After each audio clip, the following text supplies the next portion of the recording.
Retour à chaud sur l'UFC 261. Retour à chaud, très à chaud. Il est 7h37. Pas mal de choses à dire. On va essayer d'avancer le plus vite possible pour arriver directement à la performance de Kamaru Usman. Alors, en toute transparence, j'ai pas encore vu les prelims. Je garde ça pour plus tard. Je me suis juste levé pour la main card. Donc, on va uniquement parler de la main card. De toute façon, je sais que la plupart qui sont connectés sont là pour parler du main event. Avant le main event, on a eu Jim Crute contre Anthony Smith et Chris Weidman contre Uriah Hall. Ouais, le matin, c'est difficile. Je ne vais pas faire d'analyse sur ces deux combats. Par contre, je vais rediriger vers une vidéo que j'ai faite il y a 2 mois suite à la défaite de Conor McGregor, à la victoire de Dustin Poirier contre Conor McGregor. Les calf kicks, j'ai fait une vidéo complète, une étude complète sur les calf kicks d'un point de vue historique, d'un point de vue anatomique, comment ça se fait qu'on perd le contrôle de son pied quand on reçoit des gros calf kicks. Je pense que c'est le bon moment pour aller revoir cette vidéo si vous l'avez déjà eue. Et si tu tombes sur cette vidéo pour la toute première fois, abonne-toi, première chose, like, deuxième chose, et puis recherche la vidéo, je vais la mettre ici en fiche, comme ça elle est plus facile à trouver. On en arrive donc à Valentina contre Andrade, Valentina Shevchenko contre Jessica Andrade. Comme on dit, y a toujours cette expression que beaucoup de combattants aiment utiliser. Souvent, les champions, there is levels to this. Il y a des niveaux à ça. Et là, clairement, on a vu une différence de niveau qui était énorme entre Valentina et sa challengeuse Jessica Andrade. On avait l'impression que c'était une pro contre une amatrice. Vraiment. Et c'est pas parce que Andrade est mauvaise, c'est parce que Valentina est juste trop au-dessus. Trop au-dessus. C'est... Oui, comment je vais définir ça ? Je vais définir ça comme ça. Jessica Andrade, avant le combat, et encore maintenant, parce que le combat n'a pas duré si longtemps que ça, debout, elle avait un haut volume de jeu. C'est-à-dire que par minute, on l'avait vu dans ma preview, elle envoyait en moyenne 15 frappes. Et il y en a 6 qui touchaient, je pense. Alors que Valentina, elle a un volume de jeu de 8 frappes par minute, en général debout.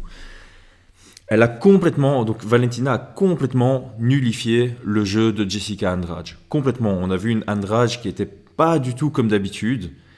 Et généralement, quand il y a ce genre de truc, il y avait beaucoup de réflexions de Paulo Costa, il n'était pas lui-même quand il a combattu contre Israël Adesanya, etc. Et j'aime pas ça parce que ça discrédite la qualité de la victoire du combattant. Israël Adesanya a imposé un style de jeu qui n'était pas celui de Paulo Costa. C'est pas Paulo Costa qui est arrivé différemment que d'habitude. C'est vraiment par l'attitude et par la prestance et par le style de combat offert par Israël Adesanya qu'on n'avait pas reconnu Paulo Costa.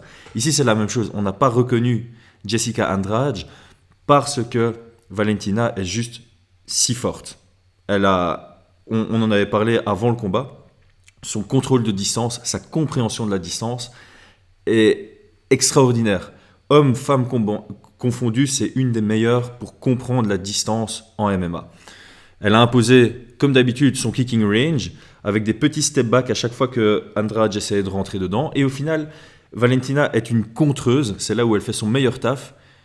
Mais dans ce combat-là, elle était tellement à l'aise qu'elle s'est même permise de s'imposer en initiant l'action. C'était superbe. Et puis, ça c'est ce que je dis toujours. On n'a pas appris grand-chose sur Valentina. On sait qu'elle est au-dessus. La seule chose que j'ai apprise maintenant, c'est qu'elle vient en plus avec des game plans. Là, j'ai l'impression que c'est la première fois que je la vois avec un réel game plan adapté par rapport à Jessica Andrade sur base de ce qu'elle avait analysé à l'avance. Je pense qu'elle a remarqué que c'était plus dangereux pour elle de rester debout qu'au sol. Même si je suppose qu'elle savait qu'elle était meilleure debout, elle s'est probablement dit là où le combat ira le plus dans mon sens, c'est si moi j'ai le top control. Et elle a cherché, et dès la première tentative de takedown, elle s'est rendue compte que c'était facile pour elle d'amener Andrade au sol. 7 takedowns réussis sur 7 tentatives en 2 rounds. C'est énorme, c'est énorme. C'est une performance incroyable. Et puis au sol, une fois qu'elle a été chercher ce crucifix, très très belle transition, très beau contrôle. Elle n'a pas laissé la moindre opportunité à Andrade de sortir de ce crucifix. Elle n'a pas laissé ses jambes à disposition. Elle a bien pin le bras de Andrade et elle a finalisé du bon boulot. Vraiment du bon boulot. Il n'y a pas grand chose d'autre à dire. Peut-être juste d'un point de vue stratégique, c'est très intéressant. C'est Dans un combat, une fois qu'on voit qu'on a un chemin vers la victoire qui nous est, entre guillemets, facile, je vais mettre des guillemets à facile, on doit le prendre. Valentina a remarqué qu'elle mettait facilement Andrade au sol, donc elle s'est plus cassé la tête une fois qu'elle a réalisé ça. Elle avait un peu plus de mal à la garder au sol au début, ce qui est rare, parce que généralement, une fois qu'elle la mène au sol, elle est très inactive, ce qui lui permet de garder en contrôle. Et respect à Andrade qui a réussi à, malgré une inactivité et une recherche unique du contrôle et pas de frappe de Valentina, elle a réussi à se relever plusieurs fois. 6 fois en fait. Donc voilà, belle performance pour Valentina. Le débat classique, GOAT, Greatest of All Time, selon moi, chez les femmes, ça reste Amanda Nunes. Parce que Greatest of All Time, c'est pas spécialement les capacités techniques et stratégiques, ça se base plus sur les accomplissements pour moi.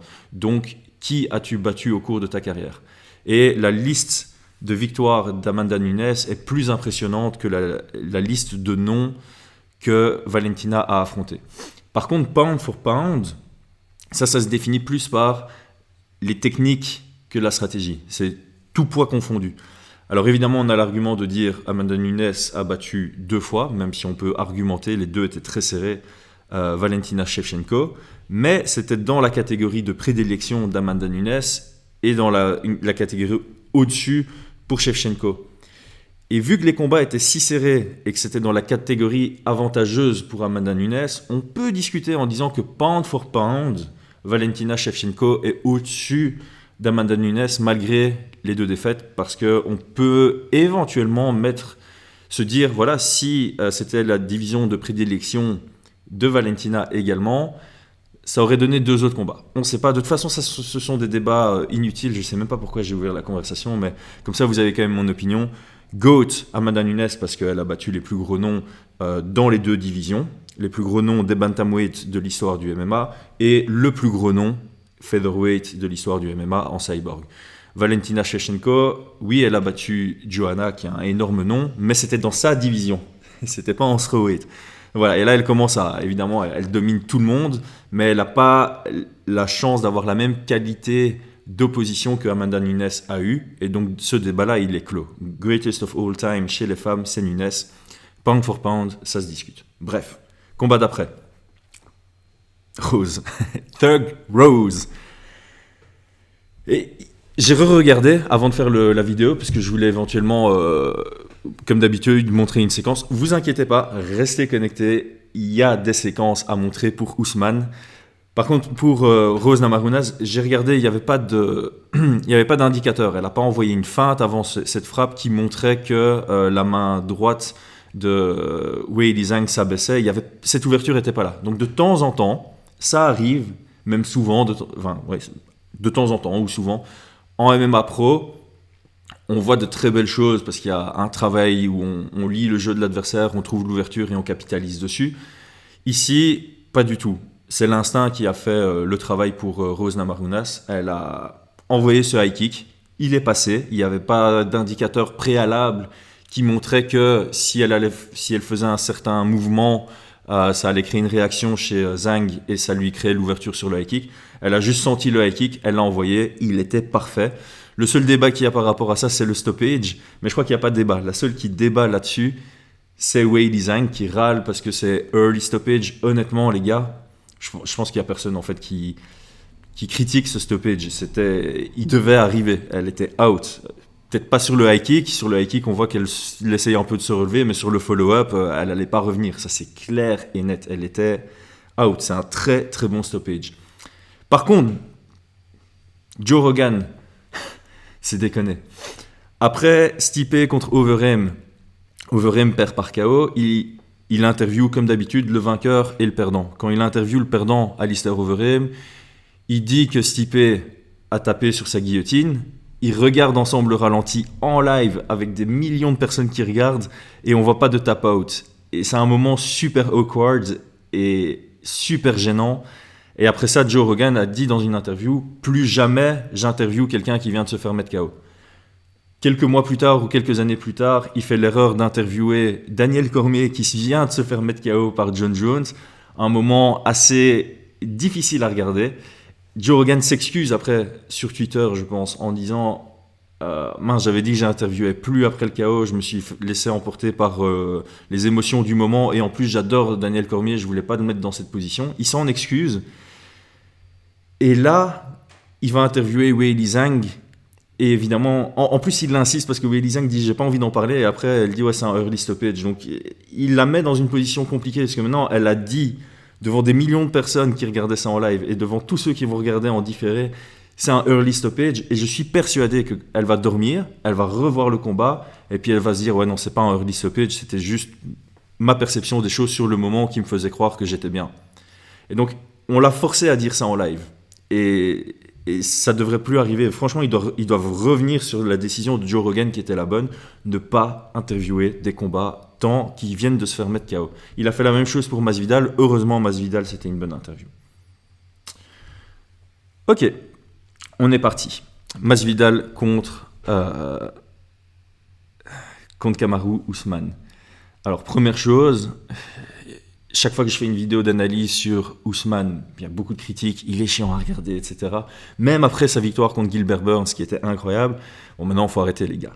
Il est extraordinaire à regarder. Même quand il gagne par décision, c'est super chouette. Il faut comprendre son jeu. Mais bon, là, il a battu un striker en pied-point par KO dans le deuxième round. Il n'y a plus rien à critiquer. Il n'y a honnêtement plus rien à critiquer. On va se lancer dans l'analyse. Alors, ici, pour l'analyse, c'est super marrant. Il y a une coïncidence de ouf. Je regrette un peu d'ailleurs Enfin, je peux pas regretter. Mais en gros, je voulais faire une analyse de la séquence que je vais vous montrer ici en boxe anglaise, que j'étais tombé dessus sur Twitter par hasard. Et je m'étais dit, ouais, ça c'est vraiment le genre de séquence que moi j'adore et que j'ai envie de mettre sur ma chaîne. Malheureusement, cette semaine, j'ai été trop occupé. L'analyse des 3 combats de l'UFC 261, enfin des 3 title fights, ça m'a pris trop de temps. Donc j'ai pas su le faire et je voulais le faire cette semaine.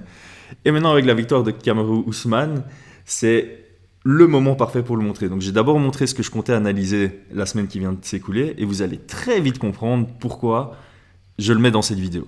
Alors, j'ai d'abord montré la séquence en entier, et après on va revenir en arrière. Ok.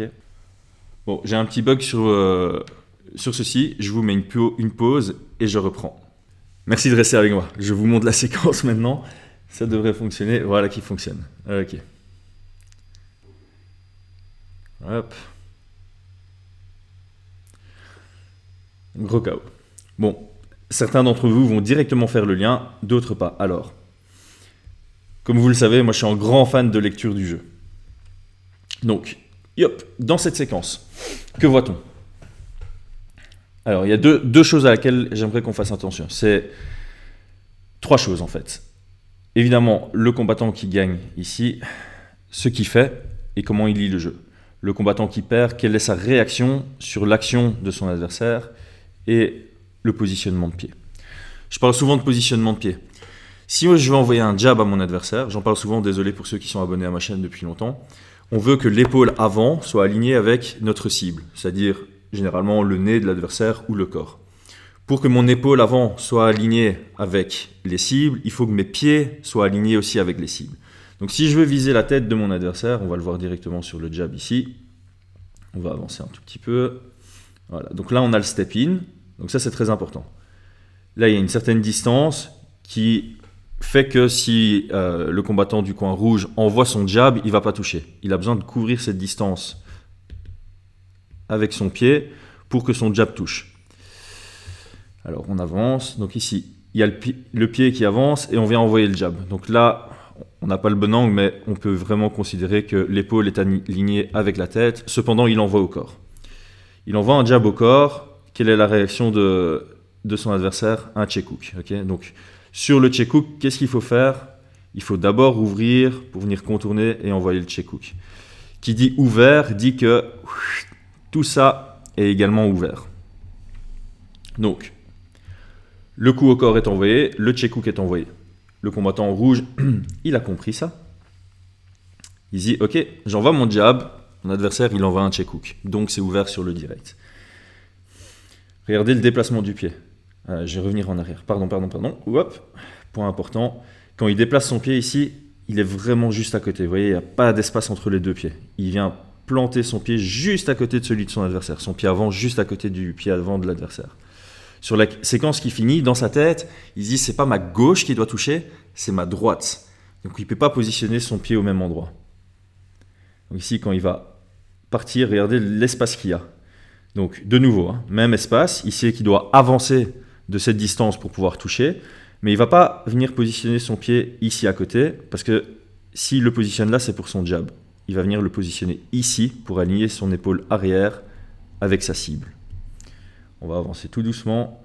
Le gros step, vous voyez, il y a une beaucoup plus grande différence d'espace entre les pieds. Il envoie son jab. Okay, même trigger visuel ici.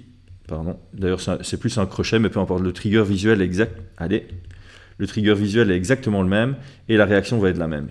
Son adversaire va vouloir envoyer le check hook, ce qui fait que son menton est ouvert sur le direct. On va avancer tout doucement. Vous voyez, il ouvre son bras pour le direct. Pour le crochet, pardon, sa tête est ouverte. Et ici, allez, va-t'en. Pac, le direct qui vient toucher et c'est KO. Ok, avançons. Alors ici, c'est un peu chiant parce que les caméras de l'UFC ont à chaque fois bougé au bon moment. Mais restez avec moi. Ok, donc, il reste 4 minutes 8 dans le deuxième round. On avance tout doucement. Que se passe-t-il ici? Kamaru Usman, on ne le voit pas très bien à cause du changement de caméra, mais on comprend bien que son pied gauche était ici. Il avance et il est juste à côté du pied de Masvidal. Qu'est-ce qu'il envoie? Un jab. Réaction de Masvidal, le check hook. Du coup, le bras est ouvert, la tête est ouverte sur le direct pour anticiper le check hook. Le check hook touche. Donc, on est vraiment dans la même situation qu'en boxe anglaise là. Un jab pour Usman, un check hook. Regardez le positionnement de pied, l'un à côté de l'autre. La lecture du jeu est là. Okay, on avance un tout petit peu dans le combat. Il reste 4 minutes, on est 5 secondes après. On est littéralement 5 secondes après.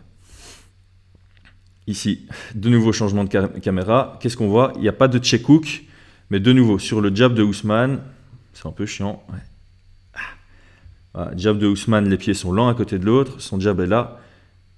Le bras de Masvidal, c'était pas pour un check hook ici, donc je vais pas dire de bêtises. Il a tendu le bras un peu comme Joanna. On l'avait vu dans la preview du combat de Rose.